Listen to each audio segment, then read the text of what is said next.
Dear students, today I'm going to tell you about more patterns. So, topic of my lecture is Introduction to Patterns in Bioinformatics, and I will be giving you knowledge about fingerprints, blocks, profile of or weight matrices, and hidden Markov model.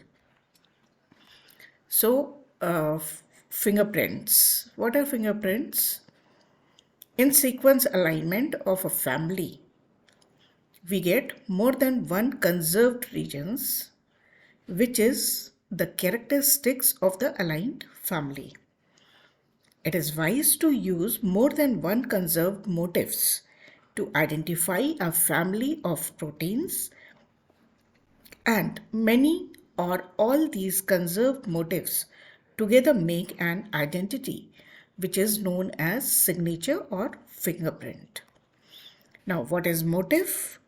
In bioinformatics, a sequence motif is a nucleotide or amino acid sequence pattern that is widespread and has been proven or assumed to have a biological significance. A pattern in protein is formed by spatial arrangement of amino acids. Now, on searching a new sequence for assigning its membership to any family, it becomes easy to find a family for it because out of many, at least a few conserved regions may match and a new distant relative is identified. So, conserved regions मिलते हैं. कई conserved regions से मिल के एक characteristic feature बनता है जो aligned, जो एक फैमिली बनाता है, और एक फैमिली में बिलोंग करने वाले सारे सीक्वेंसेस में वो सीक्वेंसेस पाए जाएंगे. फिर अगर नया सीक्वेंस हमारे पास आता है उसमें फैमिली असाइन करनी है, तो जो ऑलरेडी प्रेजेंट है फैमिलीज जिनका सिग्नेचर हमें मालूम है उनसे उनको कंपेयर किया जाता है, और अगर डिस्टेंट रिलेटिव है तो एटलीस्ट कुछ कंजर्व्ड रीजन्स मिल जाएंगे जो मैच करेंगे, तो वो डिस्टेंट रिलेटिव की कैटेगरी में आ सकता है. अब ये देखिए सीक्वेंस अलाइनमेंट है. यहाँ पे एक कंजर्व मोटिव है. मोटिव पहले भी हम पढ़ चुके हैं कि एक पैटर्न है जो फैमिलीज़ में मिलता है. अब वो सिग्नेचर की तरह मिलता है या खाली मोटिव्स की तरह से मिलता है, और उनका यूज़ क्या है वो डिफरेंट होता है ऑब्वियसली.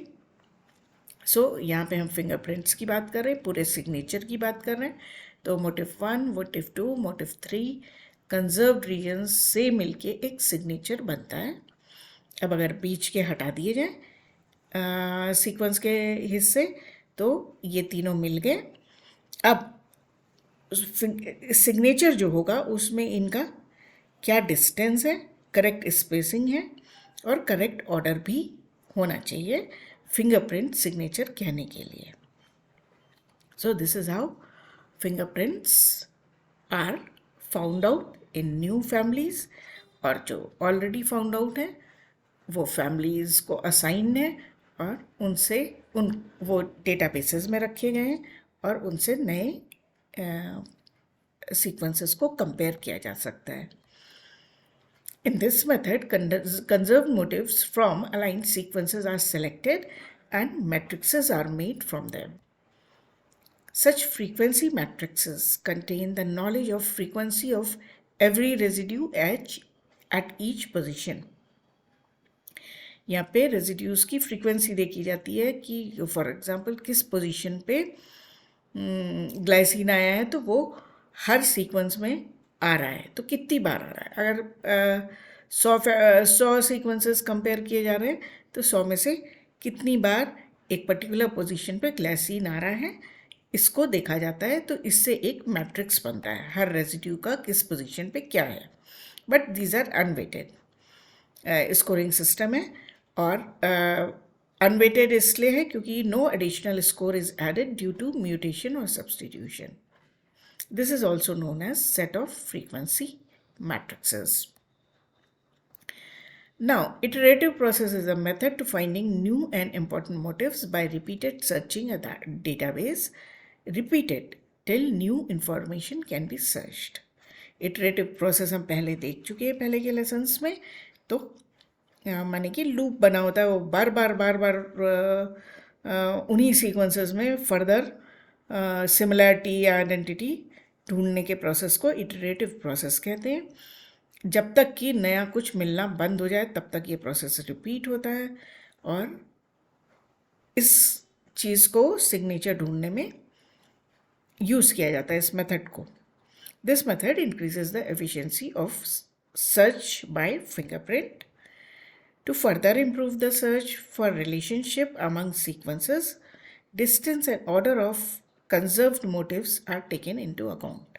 यानी कि मोटिव 1 से मोटिव 2 का क्या डिस्टेंस है उसको भी अगर आप काउंट कर लीजिए तो ये रिलेशनशिप्स को बताने में और इम्प्रूवमेंट हो जाता है. Thus, utilizing iterative method of search of similarity for a query sequence in a database is more useful.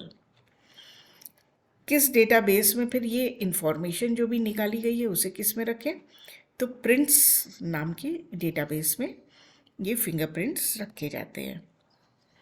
Now blocks, दूसरा पैटर्न, एक नया pattern which is known as blocks. Blocks again ये conserved regions इतने sequences में दिखा रहे हैं इस फिगर में. It is a different method of finding motifs in a sequence and it utilizes weighting schemes. यहाँ पे weight दिया जाएगा. फिंगरप्रिंट्स में अनवेटेड था, जो भी स्कोर दिया गया था इसमें वेट देख के स्कोरिंग की जाएगी और मैट्रिक्स बनाने के तरीके फ़र्क होंगे. For making blocks and multiple sequence alignment 3 conserved but may be spaced and need not be continuous amino acids are searched. 3 conserved, यहाँ पे 1 हो सकता है, 1 2 3, ये 4 कह रहे हैं, मिनिमम 3 भी हो सकते हैं जो कि एक के बाद एक लगातार नहीं आए, ऐसे अमाइनो एसिड्स ढूंढे जाते हैं. They are considered a motive or block and are known as ungapped local alignment. ये एग्जांपल दिया है, जैसे एलानिन यहाँ है, वैलिन यहाँ है और सेरीन यहाँ है. इनके बीच में कुछ भी दूसरे अमाइनो एसिड्स आ सकते हैं लेकिन ये कंजर्व्ड हैं अपनी पोजीशन पे. तो इन 3 से एक मोटिव बना या ब्लॉक बना और इनको लोकल अलाइनमेंट की तरह ट्रीट किया जाता है, अनगैप्ड माना जाता है. Now this block is scored by blossom 62 substitution matrix. This method is validated with other algorithm also. The second algorithm is used to search blocks which are in correct order and non-overlapping. Blocks generated by both methods are considered reliable and are comparatively studied with SwissProt database with the hope of getting similar blocks. There is a possibility of getting new members of protein families. When blocks are made from sequences, fragments making blocks are grouped so that nearby related sequence groups have no role in counting residing frequencies. बीच का जो भी अनकंजर्व्ड reason है उसको हटा के फिर खाली fragments जो ब्लॉक्स बना रहे हैं उनको ग्रुप कर लिया जाता है.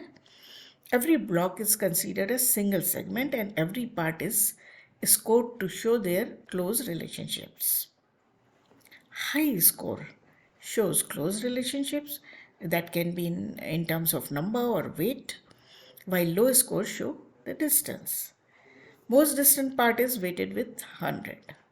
100 से कंपेयर करके इनको वेट किया जाता है. Parts which are less than 80% similar are shown with blank lines.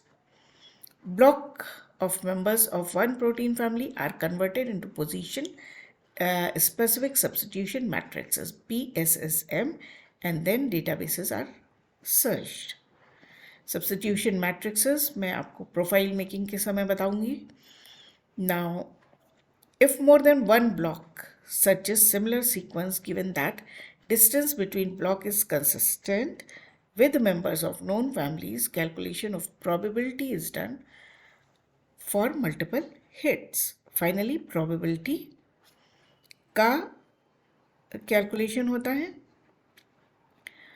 और distance between blocks is must be consistent. तब जाके प्रोबेबिलिटी काउंट की जाती है या निकाली जाती है और उनसे फिर प्रोबेबिलिटी की मैट्रिक्सेस बनती हैं. ना comparison between fingerprints and blocks. Fingerprints uses frequency matrices, unweighted है. Blocks use different weighted matrices. Like fingerprints, when a lot of blocks are similar, it can be said confidently that a sequence belongs to some family. जो query sequence है, नया sequence है, उससे अगर known fingerprints का comparison करके same similarity दिख रही है, identity दिख रही है, तो नया sequence किसी particular family को belong करता है. The only condition followed is that blocks are in same order and interval between them is also same. तो ये कंडीशन दोनों में ही फॉलो की जा रही है, फिंगरप्रिंट में भी फॉलो की जा रही है और यहाँ पे बीच के फ्रैगमेंट्स को हटाने के बाद से फिर कुछ कंडीशंस सिमिलरली भी फॉलो की जाती है. ना प्रोफाइल मेकिंग और वेट मैट्रिक्सेस क्या होती है, इनका एक introduction. Making protein families in profile is based on generation of motifs, but here unconserved regions between conserved motifs also impart knowledge. This is the most important thing कि unconserved regions को भी समझा गया कि ये भी कुछ knowledge impart कर रहे हैं और उनको consider करके फिर motif को generate किया गया. Thus, the complete alignment among sequences play the role of discriminator. जो complete alignment इस end से इस end तक है, उस पूरे को एक डिस्क्रिमिनेटर या फिंगरप्रिंट्स में जैसे सिग्नेचर कहा गया है, यहाँ पे डिस्क्रिमिनेटर कहा गया, तो उसका रोल पूरा सीक्वेंस अलाइनमेंट प्ले करता है.